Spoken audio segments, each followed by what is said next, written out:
Have you ever tried to figure out what's really going on inside a piece of software when you don't have the source code? It's a massive challenge for security researchers, for developers, for pretty much everyone.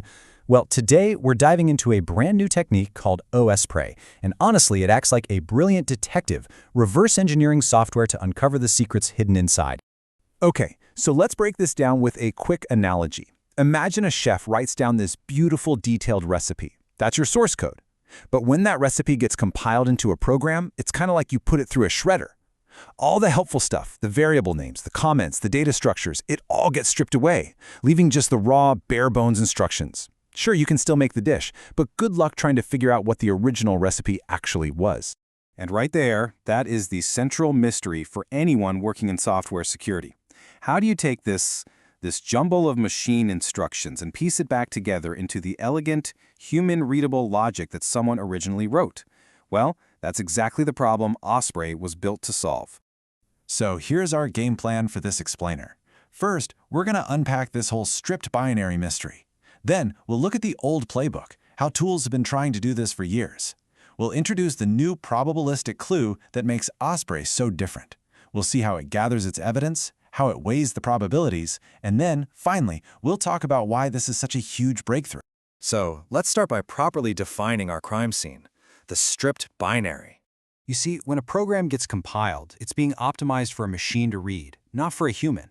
So all that rich context, a variable clearly named user account, or a data structure for a shopping cart, it just gets flattened into raw memory addresses and registers. The file you're left with is called a stripped binary, and it's notoriously difficult to understand, which is a massive roadblock if you're trying to find security holes or figure out what a piece of malware is doing. And this slide just nails the problem perfectly. On the left, you've got the source code. It's neat, it's logical, you can actually understand it. And on the right, the stripped binary. It's just an opaque puzzle. All that beautiful structure is gone, and everything just kind of looks the same. The real challenge is turning that puzzle on the right back into the picture on the left. Now, for years, reverse engineers have had tools to help them with this puzzle. Let's call them the old guard and take a look at how they operate. The big names in the game are tools like IDA Pro, the NSA's open-source tool Ghidra, and Angr. These are incredibly powerful, don't get me wrong, but they work like old-school detectives. They follow a really fixed playbook of what are called deterministic rules. They look for specific patterns in the instructions that usually match up with certain structures in the original code. But that word, usually, that's the problem. And this is where it gets really interesting. This slide shows how that rigid approach just falls apart. The researchers gave these tools a pretty simple piece of code with a structure called lm_t. But because modern compilers are so aggressive with their optimizations, they create code that breaks those old rules. So look what happens. IDA Pro gets totally confused and thinks it's something else entirely. Ghidra sees the individual pieces but can't figure out that they belong together. And Angr? Well, Angr just misses it completely. They all failed on the exact same problem because their playbooks are just too rigid for the modern world. And this is where Osprey just completely changes the game. It introduces a totally new way of thinking, built around a new kind of clue. Right. Instead of looking for that one single perfect pattern that gives you a 100% certain answer, Osprey asks a much smarter question. What if we acted like a real-world detective? What if we gathered all the clues, even the messy ones, the uncertain ones, the ones that seem to contradict each other, and just weighed them all to find the most likely truth? This approach is called probabilistic reasoning. So here's the key difference. Osprey doesn't say this memory location is an integer. No, it says, okay, there's a 90% chance this is an integer, maybe a 5% chance it's a pointer, and a 5% chance it's something else. By calculating the probabilities for every single possibility, it can handle all that messiness and ambiguity that just trips up the older tools. And to do this, it gathers a much wider range of evidence. It looks at data flow hints. So for example, if data gets copied from location A to location B, hey, they're probably the same type, right? It uses points to hints, like if a pointer could refer to either location C or D, they're also likely the same type, and it finds these unified access points. That's when a single instruction is used to access two different things, which strongly suggests they share a common structure. So, how does Osprey actually pull off this really sophisticated investigation? Well, it follows a really clear four-step process. First, it just collects the basic facts, analyzing how the binary works. Then it sifts through those facts to find all those different hints we just talked about. Step 3 is the cool part.